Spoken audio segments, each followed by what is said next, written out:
Next on Worcester News Tonight, City Councilors speaking out today at Worcester's May Day rally and their support on raising the minimum wage. Plus, several bears spotted in Worcester the past few days. Now Mass Wildlife is cautioning residents to be on the lookout.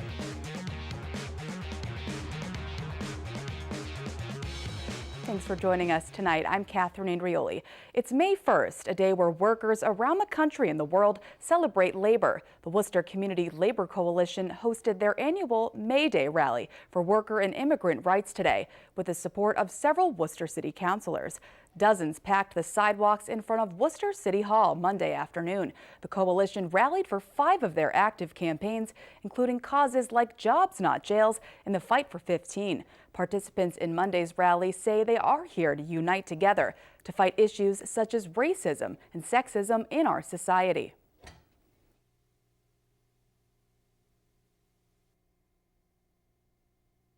We want to remind the world's workers that we need unity.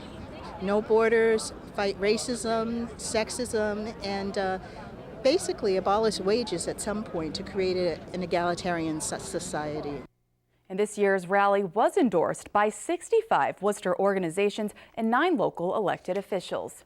City Councilor Christian King was one of the elected officials endorsing Monday's May Day rally. King spoke about raising the minimum wage to $15 and creating more opportunities for minimum wage workers across the state. Councilor King has a City Council resolution on Tuesday's agenda. It supports legislation to create a statewide $15 per hour minimum wage for all workers in Massachusetts.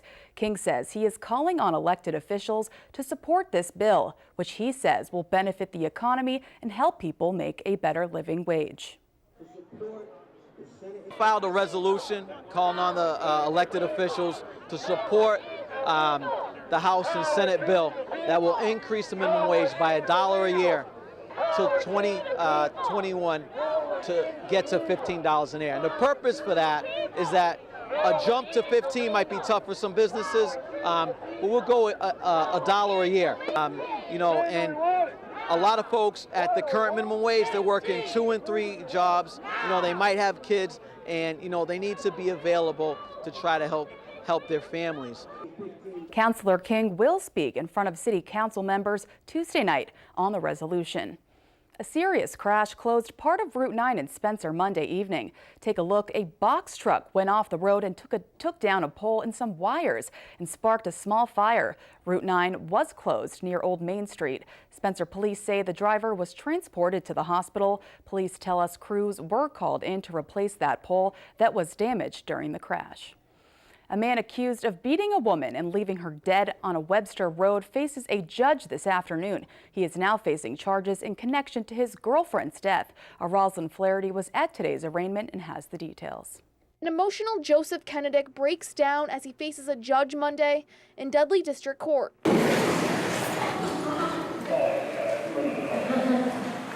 Kennedick is charged with domestic assault and battery with a dangerous weapon. Prosecutors say the 51-year-old and his girlfriend Brenda Hathaway got into an argument at their apartment in Webster Sunday morning, pouring onto the street. Then turned physical. The deceased was struck at least one time by the defendant. According to court documents, a witness says she watched Kennedick knock Hathaway down with one punch and stomp on her head. Police saw Hathaway's left cheek was very swollen and noticed blood on Kennedick's face, hands, and shirt. Hathaway died from her injuries. Neighbors say the two fought often. And they're loud when they're yelling. To hear them in the middle of the night. Brenda and Joe, they were always out here yelling. Sad. Family members cried in the front row. Hathaway was the mother of 23-year-old Sabrina Lee Hathaway, who has been missing for more than 2 years. Rosalind Flaherty, Worcester News Tonight. 2 people are lucky to be alive after a heroic rescue in Millville. Their kayaks flipped over and they became stranded in the Blackstone River in Millville yesterday. One of those kayakers was able to call 911. First responders found her clinging to a tree. The other victim was picked up nearby. Both are expected to be okay.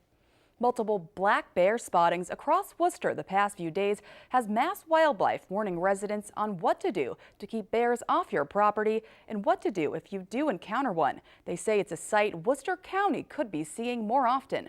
Our Brittany Schaefer spoke with a bear biologist today and has the story. It's something that we're going to have to get used to dealing with. A 90-pound male black bear was spotted twice in 2 days hanging out in Worcester. It sounds like it was the same bear, wandered further into the city and was up in a tree again closer to downtown on Saturday. Environmental police decided the bear was dangerous to the community. Therefore, they tranquilized and relocated the animal 15 miles outside of Worcester into a wooded area. Where it was in the city, it would be difficult to find natural ways out. So it would be crossing streets, so the risk of it being hit and someone being involved in a collision with it. There was, I guess, a crowd around the animal, so that can cause the animal to feel trapped and potentially act defensively but aggressively. Black bear biologist Dave Waddles says the black bear population has been increasing rapidly in Massachusetts. He says there are around 5,000, with more moving east into Worcester County. So our population is growing. Historically, we only had bears west of the Connecticut River, and essentially the population is much higher out there, and it was slower to spread east of the river. But we've now had bears established east of the river for a long time, and essentially that population is just growing.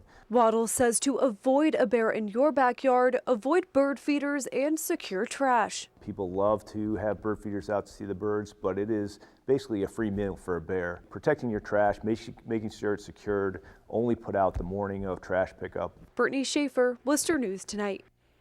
Remembering fallen Auburn police officer Ronald Tarentino Jr. in a unique way. Horses and Heroes is a nonprofit group who names horses after fallen officers. Skylar Mulvaney created the group in 2012. She says to honor law enforcement members. The Tarentino family will get to meet the horse, Tarantino Strong, this weekend before he is assigned to the U.S. Park Police in Washington, D.C.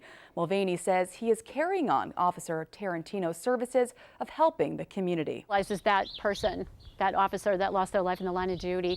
And again, he lost his life, and there's other people out there that are doing something to honor him with a road race, different things, whatever ideas that they can come up with. And this is just our idea to do something for the family and for his memory. The dedication ceremony naming the horse is Saturday, May 6th at Lemansky Park, which is across from the Auburn Police Department. And Sunday, Auburn police part of the 1,500 people who hit the pavement for Officer Tarentino. The Tarentino Strong 5K honors the officer, and proceeds from the race go towards a scholarship fund. Local Cub Scouts are also remembering the fallen officer, planting a tree Sunday in